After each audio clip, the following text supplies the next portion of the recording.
22 तारीख को कंफर्म आने वाले हैं।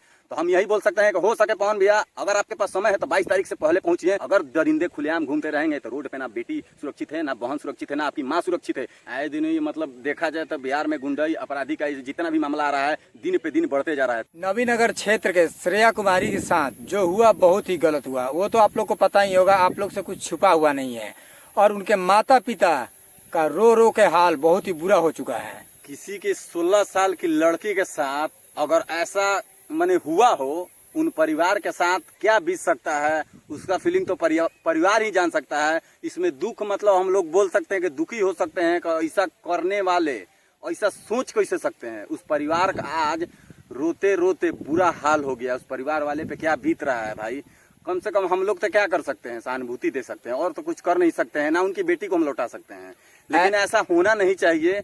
मतलब अगर कहा जाए तो दरिंदगी का सीमा पार कर दिया उन लोगों ने। ऐसा अपराधी को कड़ी से कड़ी सजा देनी चाहिए। पुलिस प्रशासन से रिक्वेस्ट करता हूं और सरकार से, और वहां के जो सांसद हैं राजा राम जी, वैसा अपराधी को कड़ी से कड़ी सजा देनी चाहिए। इस केस पे मतलब पूरी तरीका से वहाँ का सांसद जो हमारे हैं राजा राम सिंह जी हैं, जो काराकाट क्षेत्र के सांसद हैं, पुलिस प्रशासन से हमें अनुमान है कि जांच जैसे हो रही है उसको बहुत मतलब गति में बढ़ाया जाए जांच को, जल्द से जल्द अपराधियों को गिरफ्त मिली। अरे यार, उनका माता पिता का, श्रेया कुमारी जिसकी बेटी है, जिसकी बहन है, और आप लोग समझ सकते हैं, उसको न्याय मिलना चाहिए, उस लड़की को न्याय मिलना चाहिए। नहीं तो काराकाट क्षेत्र के नवीनगर में बेटी बहने कोई मतलब कि सही से चल नहीं सकती है, सुरक्षित नहीं। आप जान रहे हैं कि आज 5 दिन हो गया है। जो लोग थे, हालांकि ना हम जानते हैं ना आप जानते हैं, वो एक तरीका से जो श्रेया कुमारी थी बच्ची, 16 साल की नाबालिग लड़की थी, उसकी बहन भी हो सकती है। पूरे काराकाट क्षेत्र की बेटी या बहन है पूरे इंडिया की।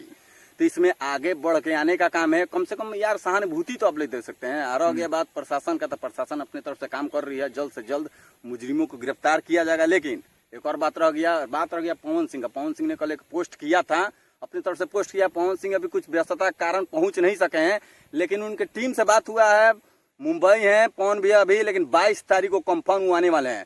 तो हम यही बोल सकते हैं कि हो सके पवन भैया, अगर आपके पास समय है तो 22 तारीख से पहले पहुंचिए, क्योंकि उस परिवार को आपकी जरूरत है। पूरे इंडिया का जरूरत है उनके साथ। कम से कम यार सहानुभूति तो हम लोग दे सकते हैं। बाकी भाई ऐसे अपराधी के कड़ी से कड़ी सजा मिलेगी चाहिए। बाकी पावर स्टार पवन सिंह जी, उनके टीम वाले से बात हुआ है कि वो 21 या 22 तारीख को ऐसा सुनने में आ रहा है कि वो आएंगे। मुंबई बने व्यस्तता के कारण वो भी व्यस्त बने भाई। फिलहाल इलेक्शन में गई रहन है भइल, दौड़ धूप भइल, अभी फिल्म के शूटिंग में बढ़न। लेकिन फिल्म के शूटिंग जैसे ही खत्म हो रहा बा 22 तारीख मैंने ऐसा अनुमान भइला, पता चला कि पवन भैया यहाँ खुद बेचैन बने।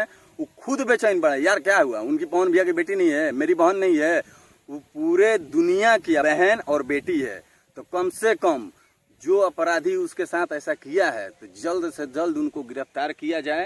ये कहीं ना कहीं शर्म की बात है कि अभी तक वो अपराधी बेखौफ घूम रहे, ऐसा नहीं होना चाहिए। बाकी जो वहाँ के सांसद है राजा राम जी, पता नहीं एक्शन लिए हैं कि नहीं लिए हैं। बाकी पुलिस प्रशासन अपनी काम कर रही है, और राजा राम जी से यही रिक्वेस्ट रहेगा, आपका संसदीय क्षेत्र में ये सब कांड हुआ है, आप अपराधियों को कड़ी से कड़ी सजा दिलवाइए। अरे इतना तो आप लोग कर सकते हैं ना। राजा राम जी के मैंने उनके पिता के द्वारा जो बोला गया कि कौन कौन आया था, किसका किसका फोन आया था, तो वहाँ पे राजा राम जी का नाम तक नहीं आया कि राजा राम जी फोन भी किए हैं। ये गलत बात है। आप वहाँ के प्रेजेंट सांसद हैं, वहाँ काराकाट विधानसभा के जितने भी मतलब कि रहने वाले हैं, जो लोग हैं, वोटर हैं, उन लोगों ने आपको जमकर वोट दिया और कुछ मतलब सोची के तो आपको सांसद वहाँ का बनाया है। तो कम से कम सांसद दिए आप, अभी सांसद जी हैं आप, तो कम से कम उनके परिवार वालों से जाके मिलिए और सहानुभूति दीजिए कि हम मुजरिमों को कड़ी से कड़ी सजा दिलवाएंगे।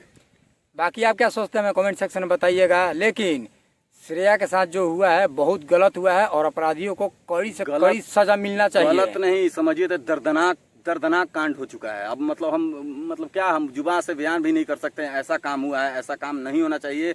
आए दिन ये मतलब देखा जाए तो बिहार में गुंडाई अपराधी का जितना भी मामला आ रहा है दिन पे दिन बढ़ते जा रहा है। तो इस पे जल्द से जल्द हमारे बिहार के मुख्यमंत्री श्री नीतीश कुमार जी से मैं रिक्वेस्ट करता हूं कि इन लोगों पे एक्शन लिया जाए, इस सब चीज पे थोड़ा सा काबू किया जाए। इन लोगों का हौसला बुलंद हो रहा है। आज 5 दिन से उस नाबालिग लड़की के साथ जो हुआ, क्या हुआ तो प्रशासन के द्वारा जो होगा वो तो मतलब खुलासा होगा, तभी हम लोग जान पाएंगे क्या हुआ। लेकिन उस श्रेया के साथ जो ऐसा हुआ, भगवान ना करे कल जाके ना आपकी बेटी के साथ हो, मेरी बहन के साथ हो, ऐसा किसी के साथ हो सकता है। दिन दहाड़े आज 5 दिन से वो अपराधी खुलेआम घूम रहे हैं, खुलेआम। अगर दरिंदे खुलेआम घूमते रहेंगे तो रोड पे ना बेटी सुरक्षित है, ना बहन सुरक्षित है, ना आपकी माँ सुरक्षित है। इसलिए हम बोल देना यही चाहते हैं कि कम से कम उन अपराधियों को जल्द से जल्द गिरफ्त में लिया जाए और इस केस को और आगे बढ़ाया जाए। बस यही कहना चाहते हैं हम। कड़ी से कड़ी सजा मिलना चाहिए उस अपराधी को। बाकी आप क्या सोचते हैं कमेंट सेक्शन में बताइएगा। चलिए मिलते हैं नेक्स्ट अपराधी वीडियो में। को कड़ी से कड़ी सजा मिलना चाहिए, ताकि आने वाले जितने अपराधी का मन में सोच रहे हैं कि हम भी ऐसा काम करेंगे, वो करेंगे, ये करेंगे, उनके रोंगटे खड़े हो जाएं।